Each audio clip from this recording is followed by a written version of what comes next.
السلام علیکم ورحمت الله وبرکاته. محترمین و درود شریف ډیر وایست. الله جل جلاله په حضور کې د محمد رسول الله صلی الله علیه وسلم په حضور کې به معزز سي، مشرف بسي، قدرمن بسي.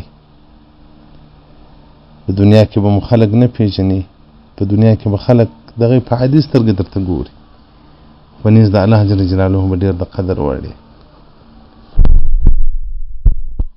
ابو العباس خیاط رحمت الله علیه غټ عالم و، ډیر غټ عالم و. دی وای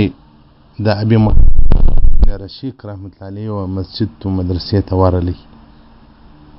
نو ډیر غټ عالم و. بل بیا دی مشهور عالم نو، خلکو نه پیژندي، دی نوم نشان نه درلودي. د ابو العباس خیاط ډیر غټ عالم و، ډیر مشهور و، ډیر خلکو کې قدرمن. دی چې د ابي محمد بن رشیق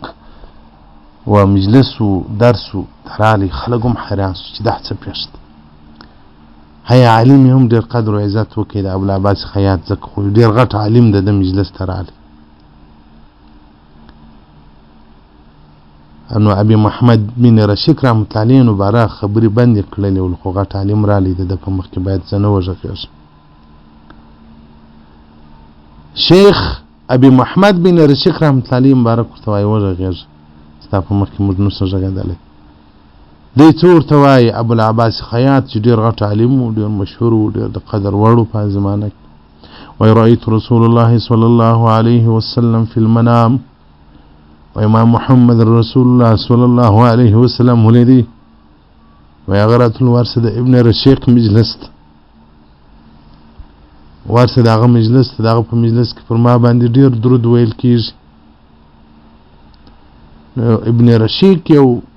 سپیره، یو غیر مشهور عالم و، په یو کنج کې به املایي و، یا به په یو مدرسه کې استاد و، یا په مسجد کې به درس کاوه. ابو العباس خیاط یو غټ شیخ و، ټولې دنیا و زمانې خلکو پیژندي، خلکو خون الحق دی. ابو العباس خیاط الله ته ډیر د قدر وړ دی. و محمد رسول الله صلی الله علیه وسلم بیا ورته وایي ورسه د ابن رشیق مجلس ته ورسه. د دنیا نوم نشان دی الله نه موږ تاسو ته راکوي، نه مو پکار دی. الله دې د آخرت اعزاز راکړي، الله دې مو هلته معززه کړي. نو دا څومره اعزاز ابن رشیق وګټئ چې ابو العباس خیاط ته رسول الله صلی الله علیه وسلم وایي ورسه د ابن رشیق مجلس ته. رسول الله صلی الله علیه وسلم بارک چې امر وکړي، بیا خو نو که عالم وي که پیر وي که هر څوک چې دی به هغه امر موږ منو، لکه هغه بادار چې مري و غلام ته امر وکړي چې ورسه پلانکی کار وکړه. او دغه رنګه وایي حسن بن رشیق رحمت الله علیه چا وروسته له مرګه په خوب ولیدی، په حالت حسنه، په ښه حالت کې و، ډېر خوشحاله و. وایي پوښتنه ځینو وسوله بما اوتیت هذا، په څه وجه دغه مقام در کړول شوی دی چې دومره ډېر خوشحاله یې؟ ځکه په دنیا کې لکه څنګه مقامات چې دا یو مقامات ستا، مثلا یو ملک دی، یو باچا لري، بیا دغه بعد وزیر وي، بیا وزارتونه وي، بیا مثلا ولایتونه وي، بیا ولسوالي وي، بیا مثلا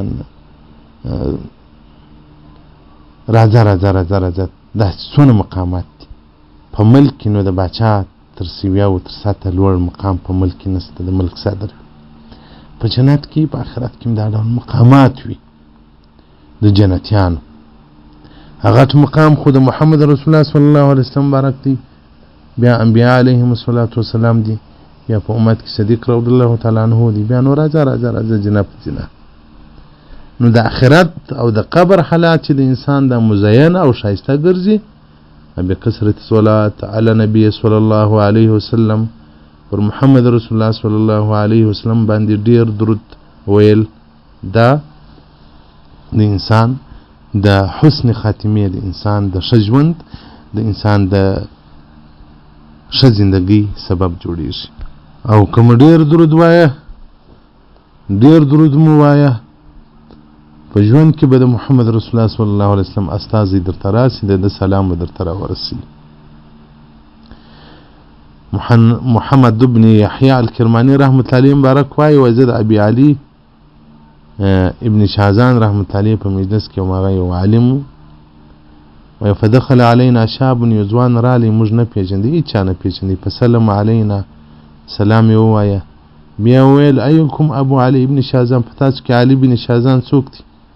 موږ اشاره ورته وکړه چې هغه عالم دی فقال ايها الشيخ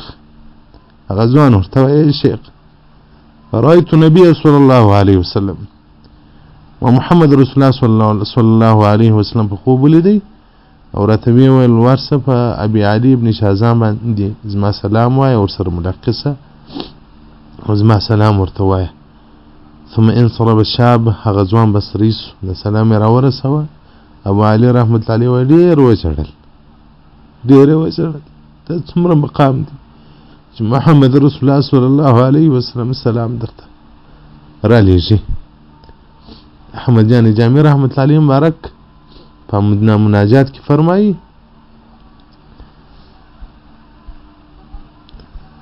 وای صد سلام از ما و از تو یک جواب وای سل سلام به زه درته ووایم خدای ور جواب راکړه چې وعلیکم السلام صد سلام از ما و از تو یک جواب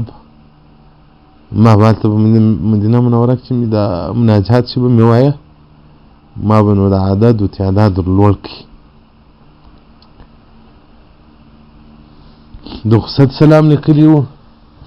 ما به کله مال 1000 سلام از ما و از تو یک لبیک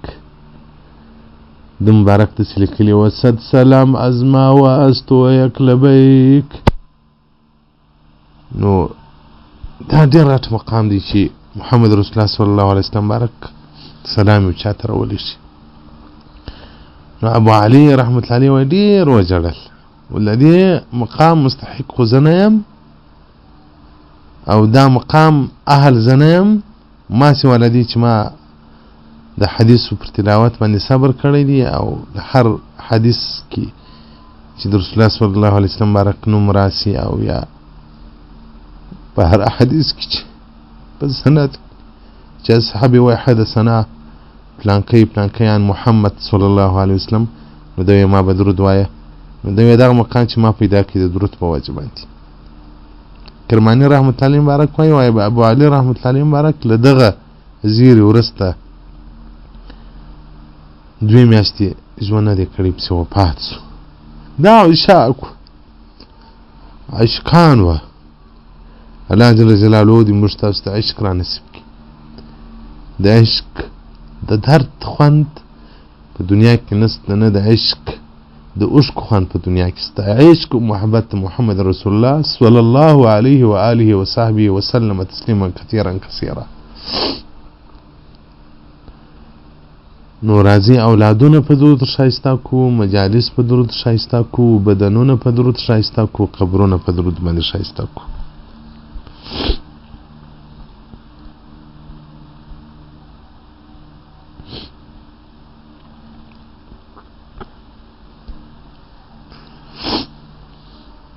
امام اوزاعی رحمة الله علیه مبارک څه فرمایي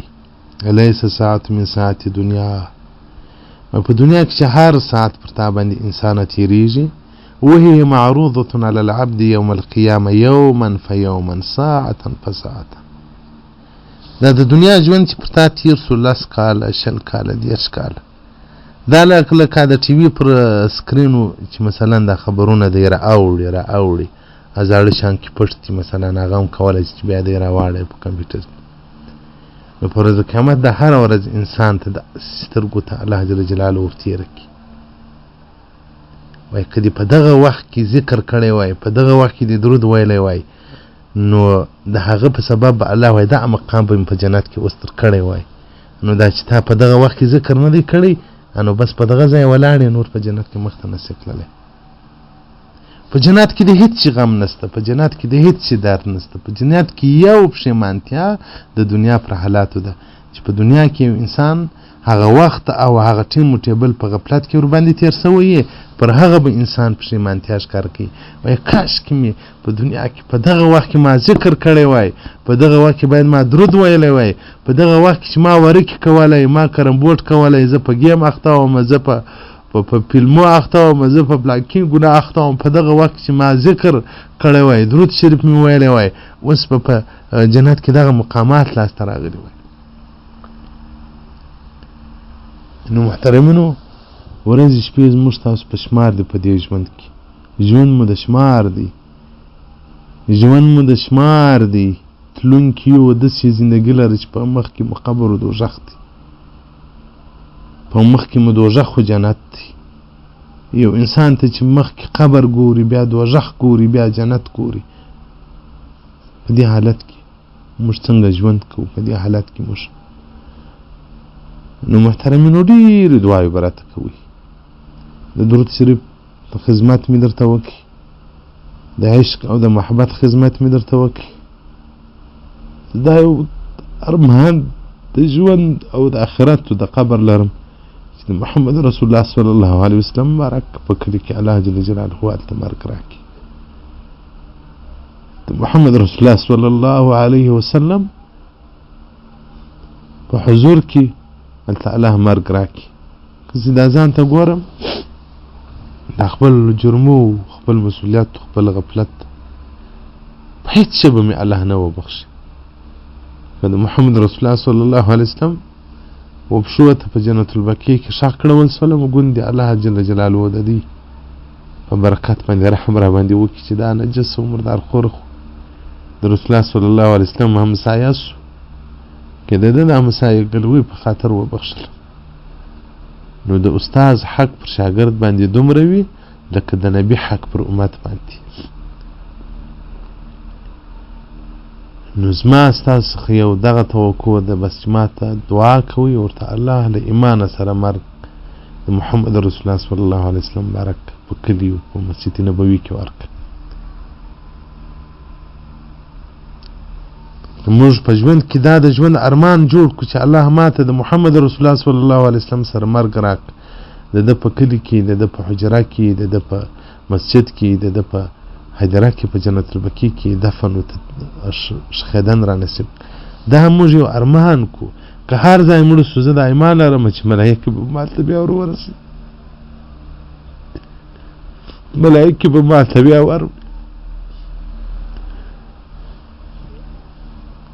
نو دغه لاس پورته کوي دغه دعا کوي چې الله ماته مرګ د رسول الله صلی الله علیه وسلم په مجاورت کې را نصیب کړي د الله رحمت نازلېږي